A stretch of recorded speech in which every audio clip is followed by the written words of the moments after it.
नमस्कार दोस्तों। आप लोग देख रहे हैं भोजपुरी हिट चैनल। तो बहुत बहुत स्वागत बा।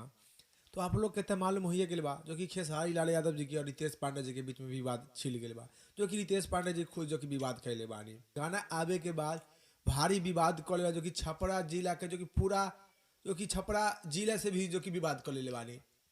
आप लोग गाना सुनले बानी जो कि हम भोजपुरी पर जाकर सुन सकत बानी जो कि चुंदरी झलका जो कि रितेश पांडे जी की बहुत ही घटिया गाना बा, बहुत ही घटिया वीडियो बा।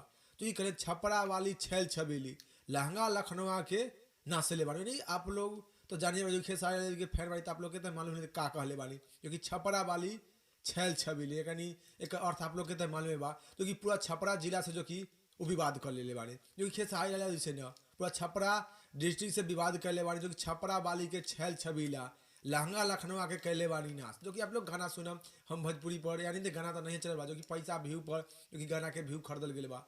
जो कि रितेश पांडे जी करीब 1 साल के बाद जो कि फिर से गाना गैले बानी विवाद से ज़्यादा जो गाना के ना तो चल जाए क्योंकि 1 साल के बाद जो कि पहले लहंगा लखनऊ चल रहा और बाद जो कि यादव जी के चौकी टूट गए बा। जो कि उनके गाना पांडे जी पे कोई भी गाना ना चल रहा जो कि यादव जी के नाम लेकर या खेसारी लाल जी की विवाद लेकर जो कि गाना के सुपर डुपर हिट करावे चाहत बानी। तो आप लोग का अब की बेर जो कि रितेश पांडे जो कि पूरा छपरा जिला वाला से जो कि लफड़ा ले बानी जो कि छपरा वाली छैल छबीला आप लोग के तो अर्थ मालूम हो गया बा।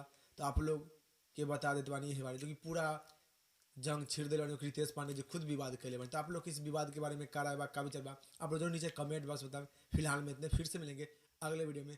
जय हिंद जय भोजपुरी।